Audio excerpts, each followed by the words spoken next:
Many people understandably associate firearms with violence and bloodshed. And because decent people don't want violence and bloodshed, many instinctively dislike or fear firearms and support so-called gun control, based on the assumption that outlawing firearms would mean reducing violence and bloodshed. In reality, this is not at all the case.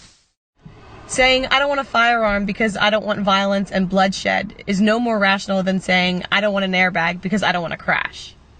Of course, the reason people want airbags is not because they're eager to crash, but because they understand that in the unfortunate event that they do get into a serious accident, having an airbag is very likely to reduce human pain and suffering. And so it is with firearms. In the unfortunate event that violence does occur, good people being armed can dramatically reduce or eliminate human pain and suffering, especially the pain and suffering of innocent people. Everyone knows you shouldn't use something like a chainsaw if you don't know how to use it properly, or if you think you might hurt yourself or someone else. It's the same with firearms. If you don't feel comfortable with them, or you think you may hurt yourself or someone else, either don't have one or learn to use one properly. But make no mistake, if you do not possess the means and the willingness to forcibly defend yourself and your family, that won't magically stop the nasty people out there from having the means and the willingness to victimize you. Ask yourself this simple question.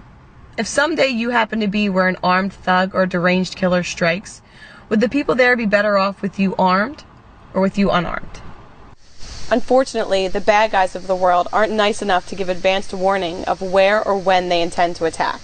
If such an event does occur, they aren't going to wait around for you to go and buy a gun so you can come back and stop them. You will either prepare ahead of time or you won't be prepared. Do you put your seatbelt on only when you're about to have an accident?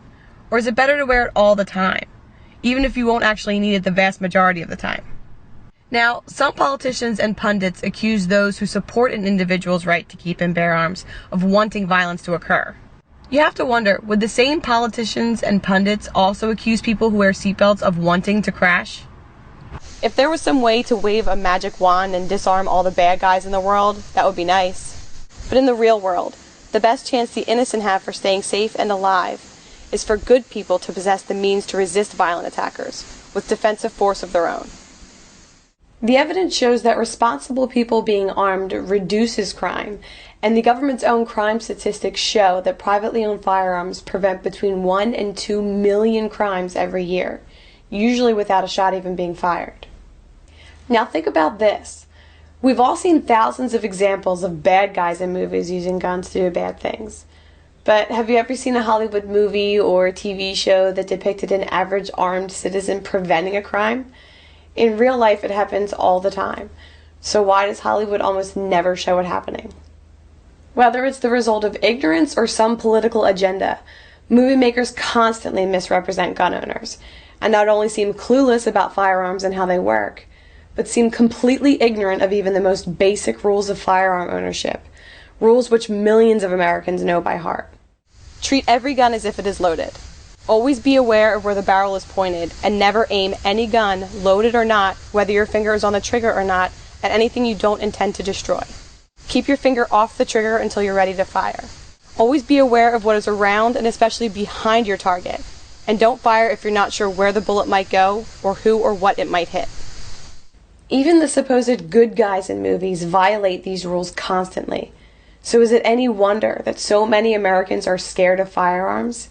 It makes sense when the mainstream culture is always bombarding them with examples of guns being used irresponsibly or maliciously, while almost never showing normal, decent people using firearms responsibly and defensively.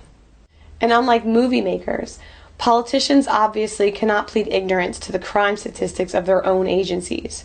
So why are they always pushing to disarm the public? Why all the emotionalism and cries about saving the children from people who know full well that the danger to innocent people increases when the good people are disarmed? Obviously, some sociopath who doesn't mind violating laws against assault and murder won't mind violating gun laws either. By definition, gun control only disarms the law-abiding, and politicians know this. So why do they keep pushing for what they know will increase violent crime? First, let's be clear about what gun control really is. Gun control is not about doing away with guns. It's about making it so that only cops and soldiers have guns. Have you ever heard any politician suggesting that his enforcers and protectors be disarmed? Their goal is not to make guns disappear, but to create a huge imbalance of power, with government agents remaining heavily armed and everyone else left helpless. The politicians know that wouldn't make you and me any safer. Far from it. So what is their agenda? Government is about control. By way of taxation, you are forced to fund the politicians' schemes. Whenever they enact a law, they aren't asking you nicely to behave a certain way. They are ordering you to do or not do certain things, with the threat that their hired enforcers will punish you if you disobey. You know this, even though you'll rarely hear it described this bluntly and honestly. The so-called lawmakers think they have the right to forcibly dominate and extort you. If you don't like funding warmongering, bailouts, a giant welfare state, or a giant police state, they don't care.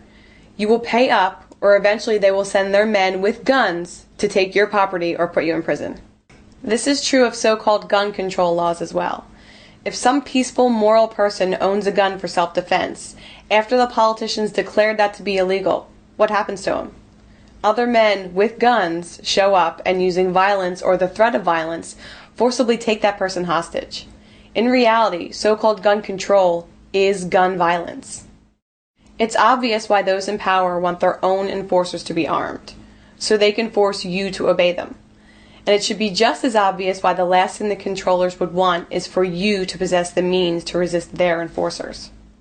As people get more and more upset about what those in Washington are doing, and more inclined to resist, it should come as no surprise that those in government are becoming more desperate to disarm the people. They don't care if you whine and protest, but they do care if you disobey. And they know that if they had all the guns, it would be a lot easier to keep you subservient and obedient. You may not like hearing this. You may want to believe the rhetoric we're taught about the politicians representing and serving us, as if we're in charge, as if they care about what we think.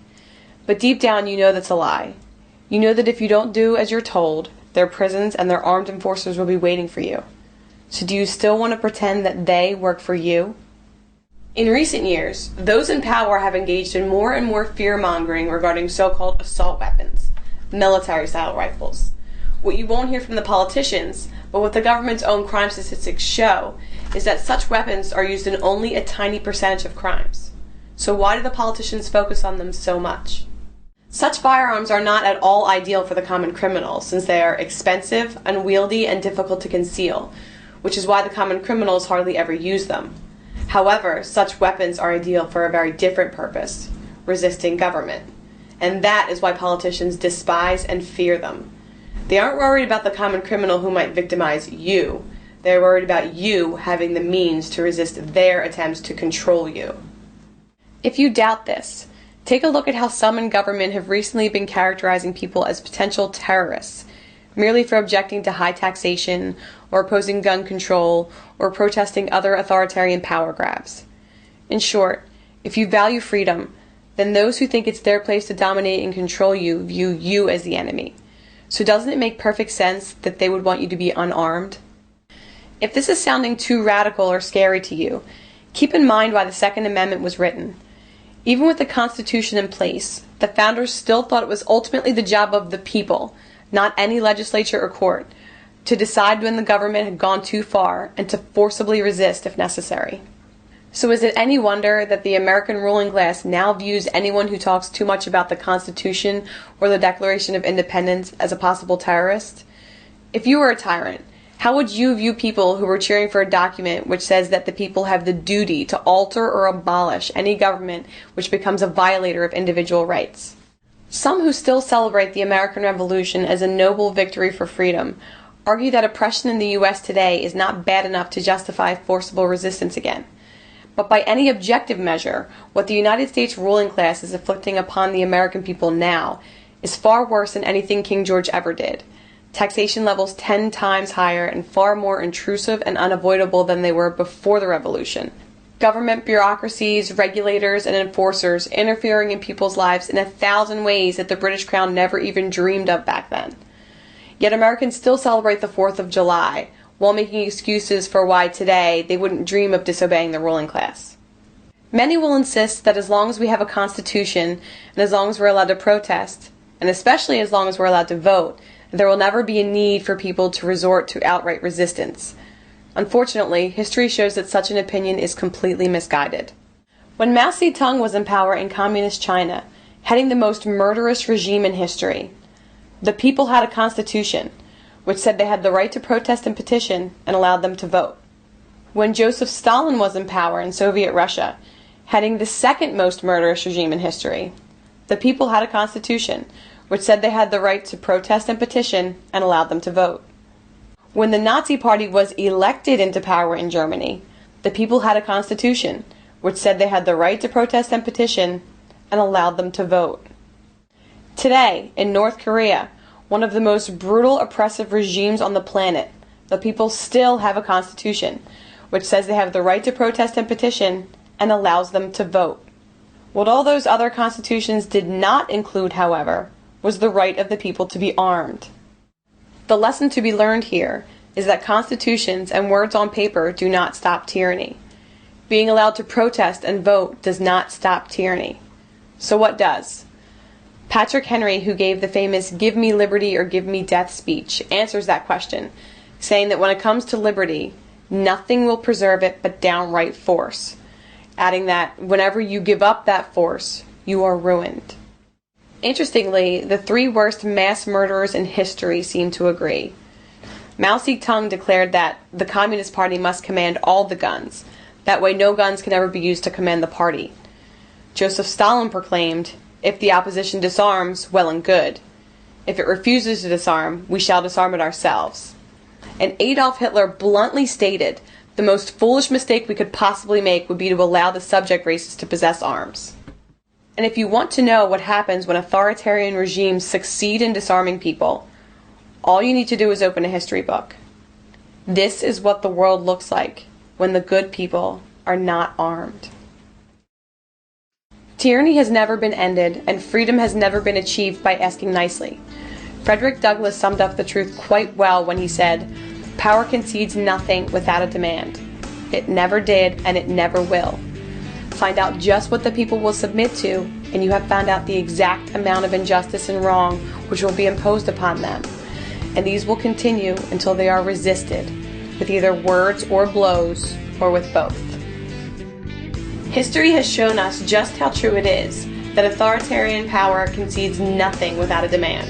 And if government enforcers have these and the people don't, only one side will be in any position to demand anything. And that, above all else, is why good people should be armed.